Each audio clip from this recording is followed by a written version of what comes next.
Justin Welch, il a en gros généré 2,5 millions à lui tout seul, quasi tout seul, en 2023 avec une bonne marge, une marge de 90%. Il est quand même sur la route de générer 5 millions à lui tout seul, en tout cas c'est son objectif.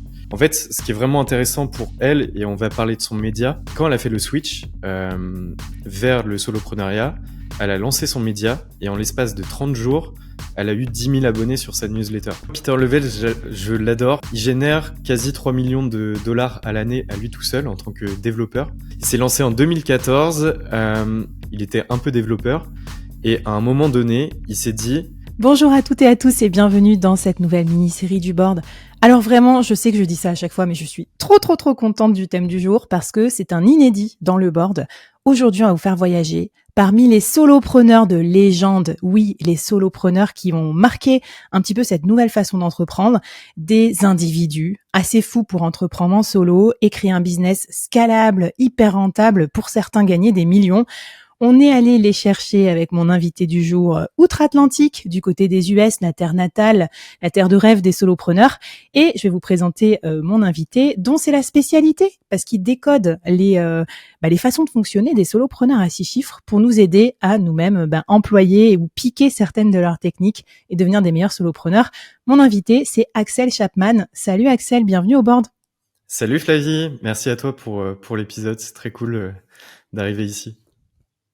Eh ben très bien, j'étais passée dans ton podcast Solo Quest, une petite pub, un petit avis pour Axel et soutenir le travail des podcasteurs, où tu décodes du coup des solopreneurs à succès. Et puis je conseille ta newsletter que je mettrai aussi dans la newsletter du board parce que je pense qu'on va faire une édition commune pour fêter cette mini-série avec 5 portraits de solopreneurs de légende. Alors, on commence par qui? C'est quoi le solopreneur qui t'a peut-être le plus marqué ou le plus inspiré pour commencer cette mini-série, Axel? Ouais, on peut commencer par Justin Welch. En soi, on va commencer par lui parce que c'est un peu le plus connu, on va dire, aux US, en tout cas en France. Il a en gros généré 2,5 millions à lui tout seul, quasi tout seul, en 2023 avec une bonne marge, une marge de 90%. Donc c'est ultra intéressant de s'intéresser à lui. Il est quand même sur la route de générer 5 millions à lui tout seul. En tout cas, c'est son objectif. Et lui, en fait, ce qui est intéressant, c'est qu'il vend surtout des mini-produits, donc surtout du low ticket. Donc sur ça, c'est ultra intéressant. Alors moi, je suis contente que tu choisisses Justin, parce que à plusieurs égards, parce que bon, déjà c'est un des rares que je connais. Alors c'est marrant, j'ai invité Axel.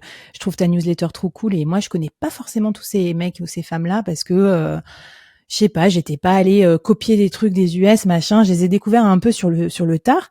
Mais Justin, je le connaissais et on a plusieurs points communs, la meuf qui se la pète. Alors, c'est pas les 5 millions de dollars, malheureusement, ni les 500 000 personnes qui nous suivent sur LinkedIn. Mais tu vois, déjà, c'est notre point commun, c'est LinkedIn, mine de rien, parce que moi, je suis moins forte sur les autres réseaux sociaux. Et en plus, notre point commun, c'est que ce mec-là, c'est un ancien du corporate. Et en fait, il a bien compris les codes, je trouve, du glissement du mec en corporate. Lui, bossait en start-up, mais à un haut niveau exécutif, vers la freedom, quoi, la liberté, le soloprenariat, et il en a fait tout un mouvement et tout. Je suis assez cliente de ces trucs. Je crois que j'ai acheté son Creator MBA et tout ça, donc super intéressée par ce que tu vas nous raconter de sa stratégie. Alors, est-ce que tu te rappelles comment il a commencé le Justin là, avant de faire 2,5 millions et d'avoir 500 000 abonnés sur LinkedIn? Ouais, carrément. En fait, tu l'as mentionné un peu, mais il était dans le domaine des startups avant de se lancer du coup en soloprenariat. Il gérait une équipe de quand même 150 personnes dans le domaine marketing dans une grosse startup. Il a amené quand même la startup de 0 à 50 millions de revenus annuels récurrents. Donc franchement, Okay. avant même d'être solopreneur et de gérer en tant que solopreneur, il gérait quand même dans le domaine du salariat. Donc Ouais. il n'est pas parti non plus de nulle part. Mais il y a un ça. point ultra marquant quand même dans son parcours, c'est que en décembre 2018, il a fait un burn-out. Il a cru y passer. Pour résumer, sa femme pensait qu'il allait mourir. Enfin bref, c'était vraiment le gros burn-out. Et ça a été son déclic. Donc il a demandé à sa boîte de partir. Et à ce moment-là, son patron, il lui a dit « Ok, tu peux partir, mais tu dois attendre 7 mois. » Donc 7 mois, c'est un peu long. Mais lui, en parallèle, il a commencé à se créer sa communauté sur LinkedIn, à publier et à raconter son parcours, à faire un peu du build-in public, comme il le fait aujourd'hui. Et en l'espace de 7 mois, il s'est créé une communauté de 20 000 personnes sur LinkedIn. Donc c'est déjà pas mal. Et ça lui a permis d'avoir un super lancement quand, en gros, il a fait le switch de salariat vers solopreneur. En gros, il avait un site internet qu'il avait payé une somme astronomique, 20 000 $. Moi, je trouve que c'est un prix abusé, mais bon. Ne faites pas ça chez vous. Ça, c'est le truc qu'on va pas copier à Justin. Il y a des outils no-code aujourd'hui qui existent pour faire des sites internet. Vous n'êtes pas obligé de payer une agence 20 000 $ pour faire un site.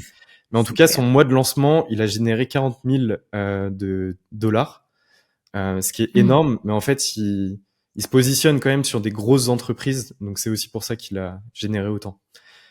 Mais alors, tu vois, il y a un autre truc sur lequel je rebondis, que j'adore pour mon futur aussi dans le business de Justin Welsh, c'est son côté très lean, L-E-A-N, donc très minimaliste dans le développement. Et ça m'étonne pas que son origin story, ça vienne de son burn-out et tout, parce qu'on voit bien que, en gros, et comme c'est un ex-corporate, un ex-exécutif qui était déjà très important dans sa vie d'avant, il a pas envie de recréer un modèle dans lequel il doit montrer que c'est le plus important, tu vois, recruter 150 personnes. Et il a compris qu'au contraire, recruter, c'est se cramer souvent. Et du coup, il reste très minimaliste. Je crois qu'il bosse avec sa femme, si je me rappelle bien, mais j'ai l'impression qu'ils bossent tous un peu avec leur femme ou leur famille au bout d'un moment. Mais il reste très genre no code, pas beaucoup de process pour se simplifier la vie, quoi. Ouais, carrément. Bah, en fait, il a très peu d'outils. Il avait fait des posts, justement, où il racontait un peu sa stack d'outils. Il a vraiment 10 outils principaux qu'il utilise pour gérer sa base mail, créer des landing pages ou ce genre de choses. Mais vraiment, en fait, il va à l'essentiel quand il crée quelque chose. Par exemple, son cours, il utilise juste des looms pour enregistrer son écran et en même temps sa tête. Mais c'est quelqu'un qui génère plusieurs millions à l'année et il utilise Loom pour créer ses cours. Enfin, moi, je trouve ça... Tu sais pourquoi j'étais deg? Parce que moi, j'ai passé genre 3 mois dans mon salon à me filmer, à faire des super belles vidéos pour l'incubateur solopreneur, pour les vidéos de plein pied et tout. Et après, j'ai acheté Creator MBA, j'ai vu sa petite tête dans un petit loom avec des slides blancs sur noir. J'étais là, ah bon, donc ok.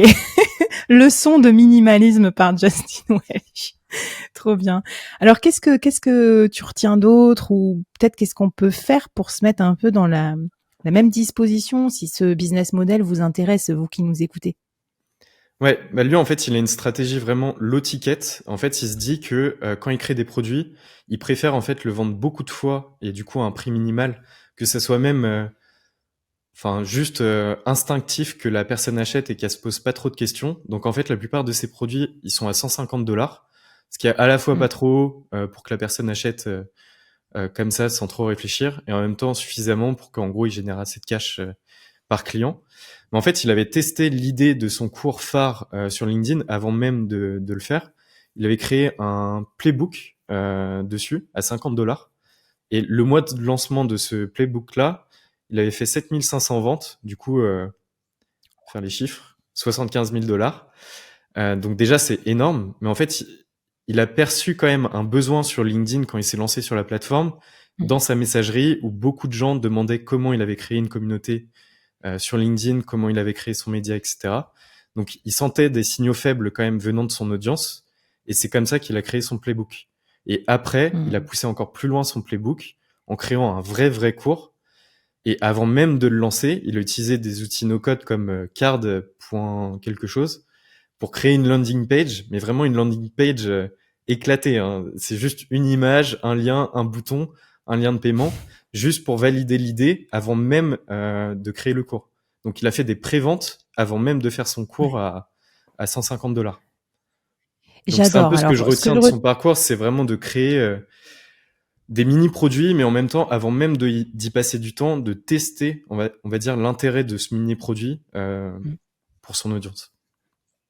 Super intéressant. Il y a un truc qui me plaît beaucoup, et je pense que c'est l'avenir aussi de la création des produits digitaux. Si vous êtes en phase de créer votre produit, pensez comme ça.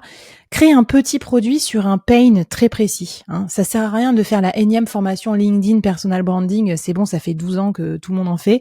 Par contre, un truc hyper précis à l'intersection, je sais pas moi, j'en sais rien moi, trouver des missions de freelance grâce à la prospection sur LinkedIn, ça c'est un truc plus spécifique, plus à l'intersection que juste personal branding sur LinkedIn. Donc je trouve ça bien l'idée du petit produit, parce que ça te prémunit du produit cathédrale, quoi, de l'effet un peu Sagrada Familia, ton produit jamais fini, que tu vas jamais sortir de terre. Donc, validé. Alors, un dernier truc sur Justin, il a commencé en side, et ça, je trouve ça génial. Donc, s'il y a des salariés qui nous écoutent, bah, je pense à vous, parce que moi aussi, j'ai commencé en side.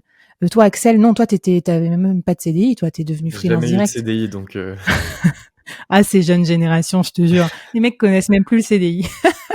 Bon, on reparlera de toi après avec d'autres solopreneurs qui étaient pas en CDI, mais bref, lancez-vous en side et commencez à développer votre audience, votre communauté ou votre média.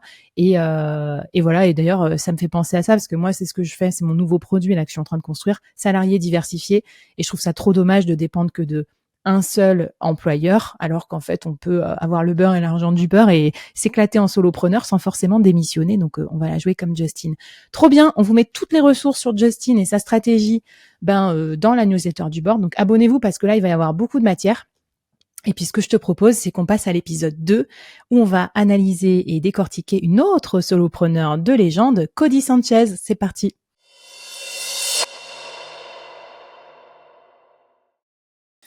Alors, épisode 2, tu nous proposais, Axel, qu'on parle de Cody Sanchez. Qui c'est sa vie, son œuvre, biographie. Qu'est-ce que tu peux nous dire un petit peu sur cette solopreneur de légende? Ouais, alors déjà, c'est plus vraiment une solopreneur puisqu'elle a une vraie boîte maintenant, mais quand elle s'est lancée et qu'elle a créé sa newsletter phare d'aujourd'hui, Contrarian Thinking, elle était vraiment solopreneur, elle était solo. En fait, ce qui est vraiment intéressant pour elle, et on va parler de son média, c'est que quand, en fait, elle a fait le switch, elle était aussi salariée dans des grosses boîtes, etc. Mais quand elle a fait le switch vers le solopreneuriat, elle a lancé son média et en l'espace de 30 jours, elle a eu 10 000 abonnés sur sa newsletter. Donc, ce qui est quand même Truc de conséquent. fou. Enfin, toi comme moi, on a des newsletters et on sait très bien que 10 000 abonnés, c'est pas si simple à obtenir. Et Mais du moi, coup, j'ai trop honte. Moi, je suis en train de regarder par terre, là, si vous nous regardez sur YouTube, parce que, moi, j'ai 4000 abonnés en 3 ans. Mais bon, c'est pas grave. Du coup, je veux bien écouter la technique de Cody, parce que ça m'intéresse peut-être. Parce qu'en fait, tu vois, je pense que bêtement, on se dit toujours que le plus gros du travail, c'est créer la newsletter et on pense pas à la croissance. Alors que elle, je vois bien en mode américain et tout, elle a dû se dire, attends, faut que ça soit un succès, faut que je réfléchisse à la stratégie de croissance. Alors, c'est quoi un petit peu ces techniques? bah, en fait, elle, ce qui est intéressant, c'est qu'elle a pensé à la croissance avant même de penser au contenu. Enfin, elle avait déjà une idée du contenu et du nom, etc. Mais en fait, c'est vraiment la croissance qu'elle a poussé en premier avant même de pousser du contenu. En gros, le premier jour où elle a créé sa newsletter, elle a créé la landing page, un message d'intro, le premier mail, et c'est tout. Et ensuite, Hmm. elle a, la première semaine, en gros, contacté tous les gens de son réseau, mais vraiment tout le monde dont on peut penser, même quelqu'un avec qui on a parlé il y a 3 ans, un mail, un vieux mail qu'on avait dans notre base mail. Elle a vraiment envoyé des messages à tout le monde. Donc déjà, ça, cette stratégie-là, ça lui a permis de croître je crois, 0 à 500 abonnés sur la première semaine. Donc, ce qui est déjà pas mal, Mm. juste avec son réseau. Et ensuite, elle a utilisé en gros le réseau d'autres personnes plus importantes. Et elle s'est fait inviter sur beaucoup de podcasts, notamment. C'était sa stratégie gagnante, en tout cas sur son mois de lancement, c'est d'être sur beaucoup de podcasts, faire beaucoup de visibilité sur d'autres audiences, d'autres créateurs, et ramener le maximum de personnes en fait sur sa propre newsletter. Alors ça, c'est intéressant. Je pense que les gens pensent souvent à aller parler d'eux dans la presse ou dans d'autres médias quand ils ont un produit à vendre. Et je trouve que ça marche moyen parce qu'un produit, tu sais ce que je veux dire, il y a un prix, il y a une cible et tout. Alors que ça marche mieux de venir faire la promo de son média. Et moi, je sais que je réponds tout le temps à des invitations de podcast, même si j'ai rien de particulier à vendre entre guillemets, parce que après, ça me fera des audiences nouvelles pour le board. Et il y a beaucoup d'affinitaires entre. Il y a aussi beaucoup d'écrivains qui font la tournée des podcasts parce qu'ils savent que ceux qui écoutent des podcasts lisent plus de livres, notamment des livres business et tout. Donc tu vois, je trouve ça bien que tu le rappelles aussi que pour faire grandir son média, souvent faut passer par du cross-média. Faut aller écrire un article en commun dans une autre newsletter ou intervenir dans un podcast. Super intéressant. Bah, en fait, elle Qu'est-ce que témoigne un peu de tes deux piliers, le pilier média, parce que en gros, elle a un super média aujourd'hui, sa newsletter, il y a plus de 500 000 abonnés dessus, et Ok. l'aspect communauté. En fait, elle avait un très très bon réseau quand même avant de se lancer en solopreneur, et elle a utilisé son réseau au maximum. Donc, elle avait déjà des contacts auprès de podcasteurs et d'autres personnes dans les médias, on va dire, qui avaient des bonnes audiences. Donc elle a contacté toutes ces personnes-là pour justement avoir, elle aussi de la visibilité en retour. Mais en gros, c'est 2 piliers Et principaux alors, quand elle s'est lancée, c'est ça, c'est médias et communauté. OK, ben, elle avait l'intuition que de la force du média, hein, et nous, on en sait quelque chose parce qu'on a tous les 2 notre solo média et c'est hyper puissant pour toucher beaucoup d'audience online. Mais comment elle gagne de l'argent maintenant? Enfin, en quoi, comment on est passé du média à l'argent? Parce que c'est ça qui intéresse peut-être aussi les solopreneurs. Ils vont se dire, si vous lancez comme moi, peut-être dans la construction d'un podcast, c'est long, on gagne pas d'argent, voire même on en dépense pour monter les épisodes et tout. On peut se demander à quel moment on va monétiser et comment. Ouais, bah ça c'est ultra intéressant, c'est qu'en gros, ton média en fait, il crée une sorte de funnel de vente où en fait tu ramènes de la visibilité sur le contenu que tu proposes et ensuite tu as des offres derrière ou des produits.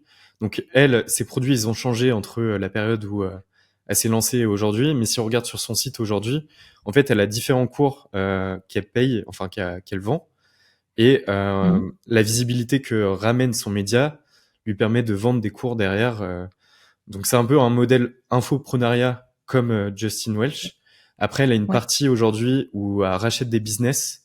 Bon, cette partie-là, on va pas trop en parler, sinon ça va être très très long. Mais en tout cas, c'est un peu si on fait un parallèle entre une française avec Maud Alaves par exemple. Maud Alaves, en gros, elle a une newsletter où elle a pas mal de visibilité et derrière, en fait, elle pousse des offres comme du coaching, son manuel LinkedIn ou d'autres Mhm. produits. Mais c'est grâce à cette visibilité du média qu'elle arrive à vendre aussi derrière des offres. Trop malin. Eh ben, tu sais quoi, quand même, aparté sur son nouveau business, racheter des entreprises, je trouve ça malin aussi parce que tu vois, elle a encore augmenté son portfolio et diversifié. Elle s'est pas arrêtée que à l'education business, les cours en ligne. Elle a lancé un peu un espèce de truc pour racheter d'autres boîtes et elle a compris que les small and medium enterprise aux États-Unis, c'est un énorme vivier où les gens savent pas trop comment racheter ou revendre leur entreprise. Donc elle a vu un nouveau marché. Et là où elle est maligne, et c'est vraiment le modèle infopreneur, c'est ça.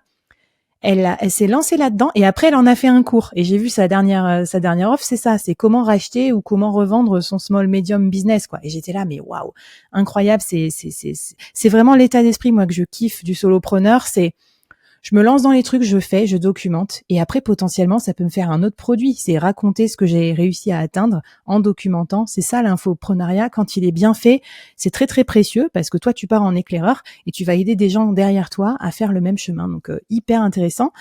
Qu'est-ce que tu voudrais lui piquer? Qu'est-ce qu'on peut lui, enfin retenir à faire comme défi là pour la jouer comme Cody?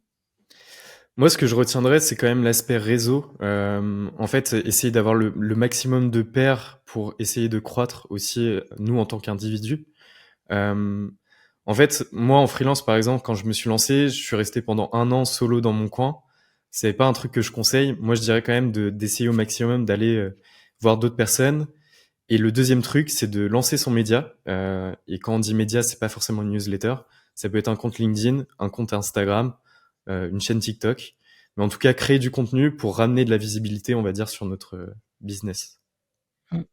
Audience first, product later, comme on dit aussi, parce que c'est plus facile de créer un produit que de trouver des clients.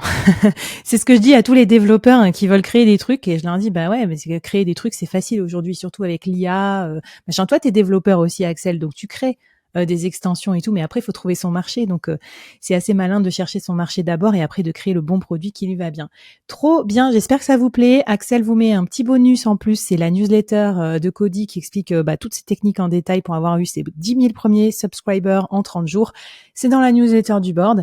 Et je vous propose qu'on passe au 3e épisode avec un solopreneur lunaire qui s'appelle Peter Levels, et on va regarder un peu sa stratégie pour justement réaliser un max de projets et générer un max de cash. Ça se passe dans l'épisode 3.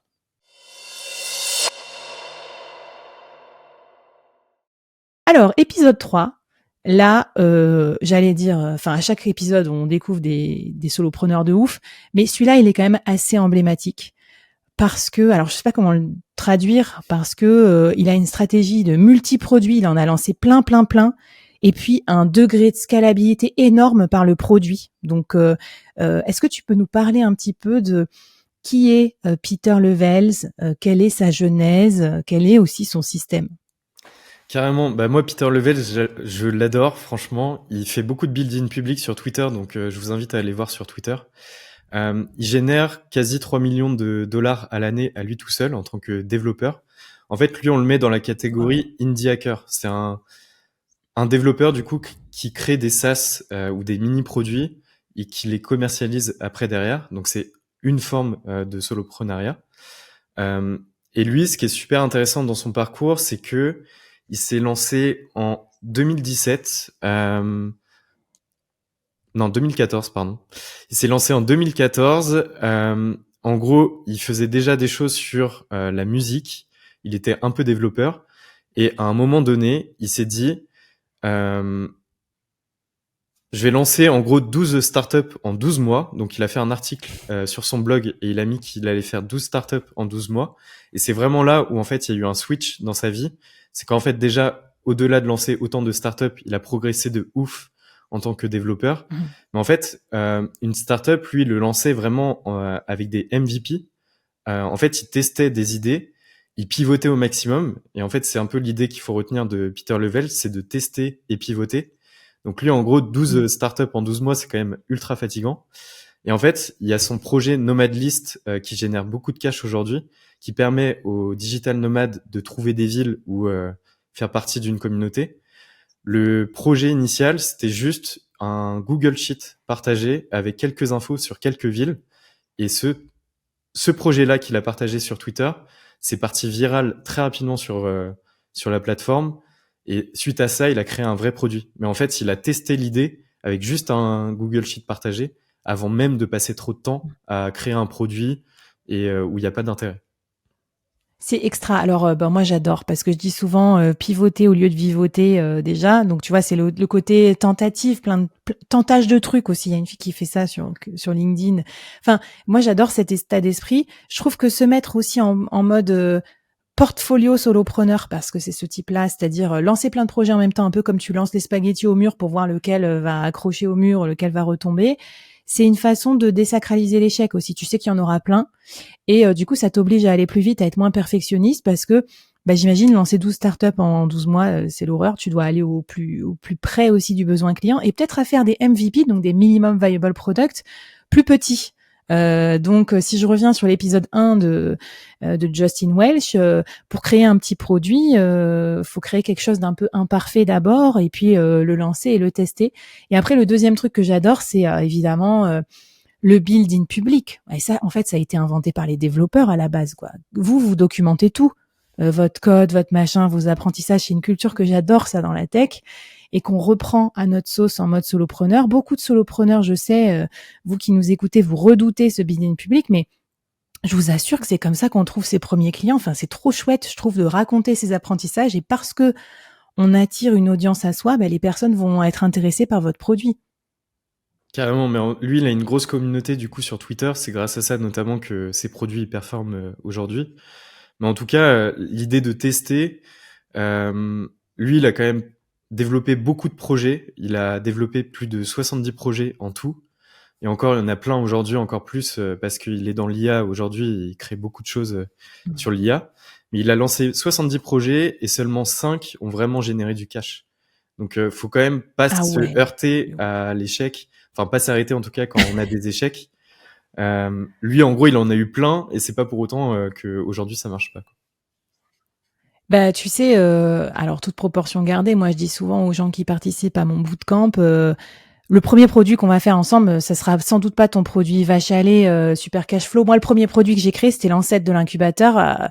J'ai dû faire 3 000 € avec. Mais par contre, une fois que tu as compris la technique de productivisation, après, tu peux en faire plein d'autres. Et moi, maintenant, je suis beaucoup plus à l'aise. Et à chaque produit que je lance, ça va plus vite pour trouver le marché. Et donc voilà, j'aime bien cet état d'esprit, en fait, de tenter et puis surtout d'apprendre à chaque lancement. Carrément. Mais en fait, il y a des Trop méthodes bien. pour créer des mini-produits, comme par exemple, avant même de créer un bootcamp, on peut faire un post LinkedIn sur avec X call qu'on offre à des gens pour juste voir s'il y a de l'intérêt. On peut, au lieu de créer un produit comme un développeur, utiliser des outils no-code et le faire en une après-midi. Enfin, il y a vraiment des méthodes pour créer vraiment des mini-produits, des MVP pour vraiment tester une idée avant même de passer trop de temps dessus. Notre ressource Bon, alors je principale en sens, tant que solopreneur, c'est notre temps. Donc, si on le ouais, gaspille pendant 6 mois à créer un produit sur lequel en fait il y aura pas d'intérêt, c'est clair. bah faut éviter quoi. Et en plus, il y a un momentum, hein. Il y a d'autres solopreneurs comme ceux qui écoutent le board qui vont être là. En trois après-midi, ils auront fait le produit, ils t'auront piqué ton idée. Donc allez-y les gars, les filles, faut faut lancer vite. Moi je dis, faut rencontrer vite son marché. Faut aller vite, en gros, de l'usine au marché. Qu'est-ce que tu peux nous donner comme défi, même si je le sens un petit peu venir, j'avoue, le défi Peter Levels, mais qu'est-ce qu'on peut faire pour être un peu dans sa veine, quoi, dans son inspiration? Bah, en gros, faut tester et pivoter. Et du coup, pour ça, il y a le principe un peu de l'offre Blitzkrieg. C'était notamment Thibault Louis qui en avait parlé sur LinkedIn. C'est en gros, t'as une idée d'une offre. T'essaies de la packager en 24 heures, en une journée grand max, d'en faire un post LinkedIn ou en tout cas d'en parler quelque part et d'essayer de choper des clients en seulement 24 heures. Mais du coup, vraiment avoir une version minimale de ta vision de ton produit dans X mois. Mais vraiment en 24 heures, Mmh. lancer ta mini-offre. Donc c'est soit, je sais pas, un call avec ton futur client ou... Enfin, il y a plein de formats différents, mais en 24 heures, lancer ton produit. Hyper intéressant. Bah oui, je pense que ça aidera plein de monde parce qu'il y a plus de perfectionnisme quand même. Tu sais, les gens, ils osent pas trop lancer. Même moi, je vois dans mes alumni, je leur dis, vas-y, lance ton truc, il est prêt là, vas-y. Ils veulent pas appuyer sur le bouton. Moi, j'aime bien la technique de créer une liste d'attente sur system.io. C'est pas cher, c'est rapide. Tu peux encapturer l'email de la personne. Et là, je l'ai testé pour mon offre salariée diversifiée. Et tu vois, je me suis fait violence à pas écrire le cours avant alors que j'ai plein de contenu. Mais je me suis dit, non, non, j'en parle. Et en 3 posts LinkedIn, j'avais déjà 60 et quelques personnes, tu vois, inscrites sur la pré-réservation, la pré-liste d'attente. Par contre, je mets juste un petit bémol à l'offre Blitzkrieg. Ça marche mieux quand on a une audience. Donc, ce Ouais. qui est pas Blitzkrieg, c'est de se construire son audience, comme on l'a vu avec Justin Welch, avec Cody Sanchez, avec Peter Levels. C'est un peu un point commun quand même. Ils ont un solo média qui ne laisse jamais tomber, sur lequel ils capitalisent depuis toujours, et à chaque produit dont ils auront besoin, ils vont pouvoir leverager un petit peu, faire effet de levier avec ce média pour lancer leur offre Blitzkrieg. Et moi, je vois bien la diff entre maintenant, quand je lance une offre Blitzkrieg, versus il y a 3 ans, où je me sentais un petit peu seule. Donc voilà, si c'est votre première offre, que vous n'avez pas encore de médias, si vous avez déjà 2-3 clients qui vous disent OK, enfin, c'est normal, vous êtes content et c'est trop bien. Bon, bah, merci Axel, on avance, on avance. On a plein d'inspiration avec les solopreneurs de légende. Et puis, tu as encore une fille à nous présenter, une autre solopreneur d'un autre style. Ça va se passer dans l'épisode 4. On va parler de Jade Bonacolta. C'est parti pour l'épisode 4.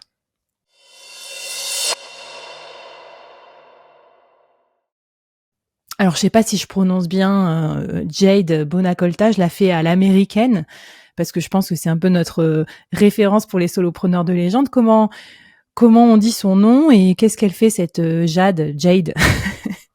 Alors moi je dis Jade Bonacolta comme un bon français. En fait, elle, ce qui est intéressant, c'est que elle est toujours employée. Elle est employée chez Google. Elle s'est lancée vraiment sur le modèle solopreneur en parallèle de son travail. Donc c'est possible d'en faire un side business sur le côté.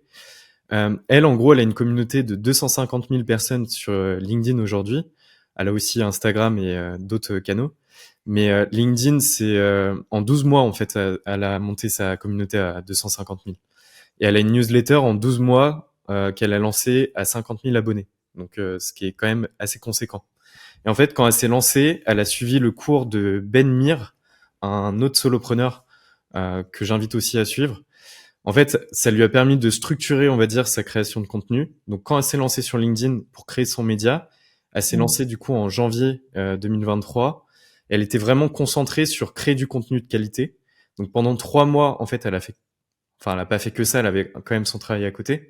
Mais en fait, elle a créé du contenu juste pour vraiment proposer du contenu.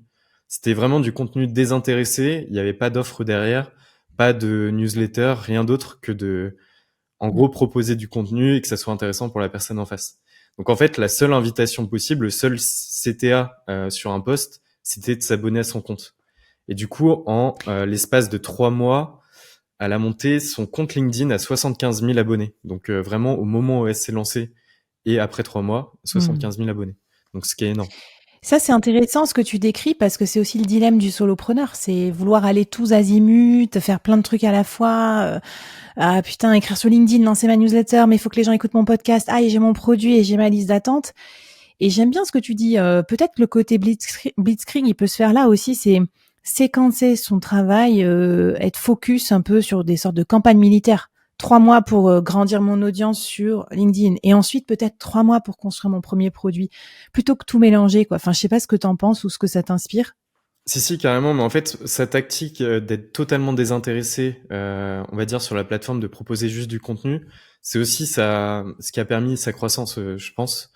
Après, elle avait quand même son travail chez Google où elle est très bien payée, donc elle avait non plus, enfin, elle prenait pas beaucoup de risques Ouais. en faisant ça. C'est ce que j'allais dire. Est-ce que c'est pas une stratégie aussi pour dire à son employeur, voyez les gars, attendez, moi c'est complètement inoffensif mon solo business. Je ne fais rien qu'à apporter la connaissance au monde. Et ça, c'est pas mal. Et c'est aussi ce que je conseille aux salariés qui nous écoutent. C'est quand tu crées ton média en side, c'est jamais menaçant pour ton employeur. Personne va t'engueuler parce que tu écris une newsletter sur les cosmétiques alors que tu bosses chez L'Oréal. Tu vois, au contraire, c'est presque un truc que tu valorises dans ton boulot. Alors que si tu te mets à faire du freelance en side, c'est vrai que ça peut poser des soucis avec ta clause ou avec ton manager qui va regarder ça peut-être d'un mauvais œil. Carrément. Bon, après, je sais pas à quel point, du coup, le soloprenariat lui prend du temps par rapport à son travail. Aujourd'hui, elle génère quand même du cash. Du coup, au bout de 3 mois, elle a lancé sa newsletter. Elle a quand même fait très bien grossir. Et aujourd'hui, en fait, elle gagne de l'argent en tant que solopreneur avec deux moyens. Le premier, c'est des calls payants, où elle aide les gens, du coup, sur LinkedIn. Et elle le paye, enfin, elle le vend 1 800 $ l'heure de coaching LinkedIn. Ce qui est énorme. En fait, on pourrait jamais faire ça. J'adore. On aurait, je pense, trop de mal à payer quelqu'un ce prix-là pour juste une heure. Et après, le deuxième moyen qu'elle a, c'est en gros des sponsorships avec différentes boîtes, soit dans sa newsletter, soit dans des posts LinkedIn. Et du coup, ouais, c'est deux moyens en tant que solopreneur aujourd'hui de gagner du cash. C'est des calls payants et du sponsoring. Sachant qu'elle a toujours son job chez Google aujourd'hui. Donc c'est vraiment du side business pour le coup. Ben, tu m'étonnes, et c'est là aussi que je trouve que parfois le side, la polyactivité est intéressante, c'est que elle, il y a un côté statutaire aussi. Est-ce que tu penses qu'elle aurait le même succès entre guillemets ou peut-être la même niche ou la même cible si elle n'était pas exécutive chez Google? Tu vois ce que je veux dire? Il y a un petit côté, je vais payer mon coaching avec elle parce que elle, si elle a réussi à le faire dans ce contexte-là et à sa position-là, ça va être bien pour moi, dirigeante, tu vois, de prendre son coaching alors que je prendrais pas le coaching d'un copywriter, tu vois, dont c'est le métier en freelance par exemple. Bah, en fait, ce que je trouve intéressant dans sa stratégie, c'est surtout sa stratégie contenu. Pour croître aussi rapidement sur les plateformes, c'est que son contenu, il est aussi ultra qualitatif. Je le disais, mais Mmh. elle a suivi du coup le cours de Ben Mir, qui est un autre solopreneur avec un super média. Mais en fait, créer son média, c'est pas si simple que ça quand même sur LinkedIn ou sur d'autres plateformes. Et il faut quand même avoir une stratégie de contenu pour que ça marche pour toi. Donc elle utilise quand même pas mal de leviers différents comme aujourd'hui, elle utilise quand même du contenu à travers ces différentes plateformes. Par exemple, ses posts Instagram, elle les publie sur LinkedIn ou même inversement, en gros, elle fait du cross contenu sur les plateformes. Mais elle a aussi une création de contenu qui lui permet de créer de la qualité de façon continue. Il y a notamment la curation de contenu. Aujourd'hui, un peu, on est dans l'infobésité où on a trop d'infos et on est bombardé de contenu tous les jours. Et en fait, et ça, c'est d'ailleurs un défi que je donnerais aux invités, c'est de faire le tri en fait sur ce qu'on consomme sur nos réseaux sociaux.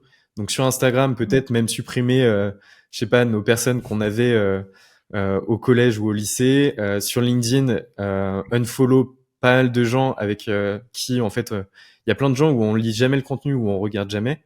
Et la curation de contenu, déjà, Mmh. c'est un point ultra important pour après, toi, avoir les bonnes idées pour créer aussi du contenu de qualité. Mais je trouve que son contenu est de qualité quand même pour avoir eu cette croissance. Ouais, bah écoute, c'est génial. Moi, j'utilise le podcast en fait pour me faire ma curation parce que c'est vrai que le podcast est pas algorithmique. Du coup, je peux mettre ce que je veux dans ma playlist et je mets que des trucs de qualité que je sais que je vais écouter. Tel bilan à 5 ans de tel solopreneur, machin et tout. Et je me les mets sur ma playlist et comme ça, quand je vais marcher de temps en temps, quand j'ai 2 heures devant moi, boum, je m'en écoute un. Donc, alors que c'est vrai que c'est plus difficile, je trouve, sur LinkedIn de faire de la bonne curation à moins de faire des listes ou mettre la cloche et tout. Mais bon, bref, c'est un autre débat. Trop bien. Donc, un petit peu plus un petit peu plus de curation, c'est le défi pour vous. Et en parlant de curation, regardez dans la newsletter parce qu'on vous mettra aussi des exemples de son contenu. Ça pourra peut-être vous inspirer et surtout si vous cherchez à faire un contenu expert et que justement vous vous sentez pas trop l'âme de faire trop le racoleur sur vos produits, mais que vous cherchez un truc pour faire croître votre expertise et votre légitimité. Je trouve ça super, la technique de Jade. Eh bien, mon cher Axel, c'est déjà le moment de passer au dernier. Solopreneur de légende. Je pense qu'on pourrait se faire un volume 2 presque. Je te réinviterai quand on aura d'autres à décrypter.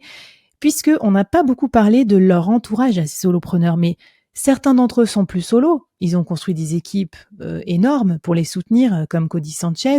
D'autres sont restés lean et minimalistes.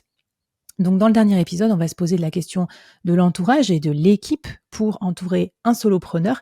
Et on va parler du cas de Matt D'Avella, qui est passé d'un solo business à une grosse équipe pour ensuite redevenir solo. Ça va être l'épisode 5. C'est parti.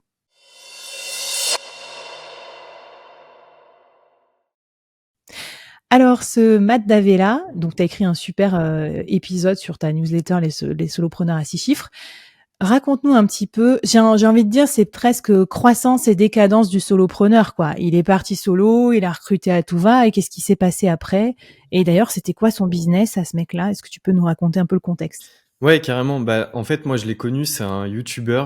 Donc, en fait, il fait beaucoup de vidéos sur le minimalisme. Il a notamment un documentaire sur lequel il a, en gros, fait le tournage. En gros, lui, c'est un vidéaste. Enfin, il fait des vidéos, il fait beaucoup de photos, etc. Donc, il a géré, on va dire, la création du documentaire. J'ai oublié le titre, mais c'est Minimaliste quelque chose sur Netflix. Tu mettras le lien à la limite. Mais du coup, Ouais. ce documentaire-là, en gros, lui, ça lui a permis d'avoir un peu de visibilité. Et il s'est lancé du coup sur YouTube en 2017. En 2018, ça avait bien marché pour lui. Il avait 50 000 abonnés sur la plateforme. Et plus sa chaîne a grandi, en fait, en 2019, il a commencé à recruter du monde parce qu'en fait, il pouvait plus gérer tout seul. Il avait YouTube, des cours à côté aussi pour aider les gens sur YouTube et d'autres choses. Il avait aussi une newsletter. Enfin bref, il avait trop de trucs, donc il a commencé à recruter en 2019. Et après ça, en fait, en 2023, fin 2023, il avait une équipe de quasi 16 personnes.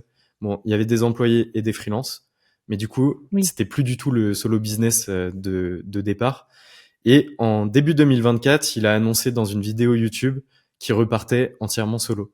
Et c'est moi ce qui m'a intéressé dans son parcours, c'est qu'en gros, il a une grosse croissance. Son nombre d'employés, il a grandi au même moment que sa chaîne YouTube grandissait. Et aujourd'hui, il revient solo. Pourquoi? Parce qu'en fait, en recrutant, il s'est éloigné de son cœur de métier, ce qu'il aimait vraiment. En fait, il a commencé à déléguer des parties de son métier qu'il adorait, comme le montage vidéo. Et c'est à cause de ça qu'en gros, il s'est perdu dans son métier et son business, en fait, était plus au service de sa vie et c'était plutôt l'inverse. Alors, il y a plein de choses qui me passent dans la tête là en voyant cet exemple. J'aime beaucoup. Déjà, moi, c'est vrai que j'en avais parlé au tout début, mais pour moi, dans le solo business, il y a vraiment un côté artisan qui me plaît, un côté créatif. Et pour avoir été manager de 500 personnes, je peux te dire que t'as pas trop le temps de d'être hyper créatif quand tu manages beaucoup. Donc, je comprends trop ce qu'il veut dire. Et après, je lisais des trucs là sur la structure idéale d'une équipe, les différents stades de développement d'une entreprise, parce que je voulais savoir jusqu'à quel point tu peux créer un solo business vraiment tout seul, scalable, et à partir de quand tu dois t'entourer. Et en gros, la définition américaine des lifestyle business, donc c'est vraiment le solopreneur scalable qui génère un max d'argent, mais qui reste quand même agréable pour la vie, c'est maximum 12 personnes. Et encore 12 personnes, je trouve ça beaucoup, tu vois. En gros, une flotte de personnes, freelance ou salariés. Moi, je dirais plutôt autour de 8 parce que c'est un peu le râteau managérial qui est bien à manager. Mais donc, tu vois, effectivement, à 16, il est peut-être basculé déjà direct sur le côté insupportable à gérer, du management de toute la journée, voire même une perte de productivité parce que je pense qu'il est malin aussi, tu vois, quelque part. Une fois que tu as déjà fait grandir ton énorme asset principal, à savoir ta chaîne YouTube, est-ce que si t'enlèves des gens a posteriori, ça t'enlève pas forcément du revenu, tu vois? Ouais, mais ça, c'est un point ultra important, c'est la recherche de croissance à tout prix. En fait, quand tu as un solo business qui tourne, est-ce que l'étape suivante, c'est forcément de commencer à recruter et déléguer pour générer plus de cash? Parce qu'on va pas se mentir, il y a quand même du cash derrière tout ça. Et lui, avec son équipe de 16 personnes, 10 employés et 6 freelances, en fait, il s'était perdu dans son travail. Ça devenait une forme d'obligation de créer du contenu, alimenter ses différentes formations, sa newsletter et tout ça.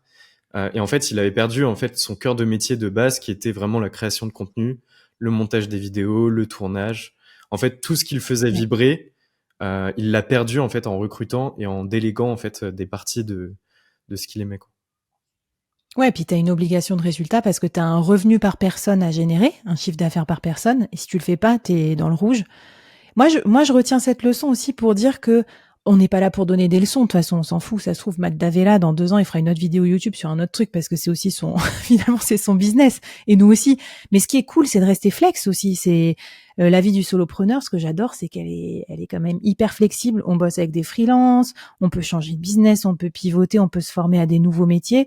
Moi, j'apprécie cette flexibilité et j'ai l'impression que parfois, je rencontre des gens qui ont pas encore compris que on peut tout changer en 3 mois et en fait on a le droit et que tout le monde s'en fout en plus avec l'enfouissement des trucs sur internet.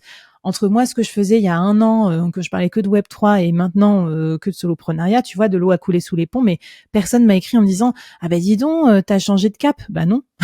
Personne s'en est rendu compte ou en tout cas ça s'est fait subrepticement, quoi. Mais justement, c'est en gros, plus il y a de personnes dans une équipe, plus aussi c'est dur de pivoter rapidement et de changer des choses dans son business. On parlait de Peter Levels sur pivoter et tester. Quand tu as plus de personnes et que tu dois aussi générer du cash pour les payer, c'est aussi plus dur Mm. de tester de nouveaux formats, de nouveaux modèles, euh, sachant qu'en gros, on est quand même beaucoup dans l'équipe, quoi. Ouais, trop bien. Bon, mais écoute, qu'est-ce qu'on retient, enfin, qu'est-ce que tu retiens, toi, de l'expérience de Matt Davella, peut-être comme défi ou qu'on peut se fixer en tant que solopreneur? Ouais, bah du coup, notre temps, c'est notre ressource principale en tant que solopreneur. Du coup, moi, j'invite les gens, c'est à traquer leur temps pour voir, en fait, ce qu'ils peuvent supprimer, parce qu'il y a des choses qu'on peut supprimer, ce qu'on peut automatiser ou ce qu'on peut déléguer. On peut quand même déléguer certaines choses sans pour autant monter des équipes de 16 personnes. Mais du Oui. coup, il y a 3 choses qu'on peut faire, c'est déléguer, automatiser, supprimer, et vraiment reprendre un contrôle de son temps pour aller vraiment à l'essentiel sur là où il y a de la valeur pour son solo business. Hyper intéressant. Écoute, merci beaucoup Axel pour ce reportage sonore dans la contrée des solopreneurs de légende. Un petit mot pour se quitter, une ou 2 petites inspirations complémentaires ou peut-être tiens, ça va être quoi les prochains portraits de solopreneurs de légende que tu vas faire dans ta newsletter? Ah, c'est une bonne question ça. En fait, il y en a pas mal des solopreneurs. La plupart, en fait, pour résumer, ils ont des médias et c'est la plupart du temps ceux qui ont des médias sur lesquels en fait je fais des éditions. Mmh. Pourquoi? Parce qu'en fait, ils font un minimum de build-in public pour que ça soit intéressant pour après aussi nous en tirer le maximum pour nos propres solo business. En fait, ce que je dirais, c'est de aussi s'intéresser au maximum aux solopreneurs et aussi en tirer le maximum aussi pour soi, pour son propre solo business, pour vraiment modifier des choses dans notre business à nous pour que ça nous rapporte Mmh. aussi sur le long terme. Bah, Je sais pas écoute, si je peux c'était que précis souscrire. Moi, comme j'ai si, conclusion. si, c'est hyper clair et chacun, ouais, chacun dans votre domaine. Moi, je sais que à la nouvelle année, là, j'avais écouté plein d'épisodes collector, mon bilan de l'année de podcasteurs parce que c'était intéressant pour moi de comprendre quels choix ils avaient fait, leur sponsoring, leur truc. Donc, ben, trouvez-vous votre propre benchmark et grâce à ce monde merveilleux de l'internet dans lequel on vit, je suis sûre que vous allez pouvoir trouver du building public. Moi, j'en fais en tout cas au maximum sur le board. Je partage avec vous. Dites-moi si ça vous plaît d'ailleurs ou s'il y a d'autres sujets sur lesquels vous aimeriez que je vous partage mes coulisses. Ça sera avec grand plaisir. Et ben, je te remercie Axel. On te suivra avec plaisir et merci à toutes et à tous d'avoir été avec nous pendant cette série et à bientôt dans les prochaines mini-séries du board. Bye bye!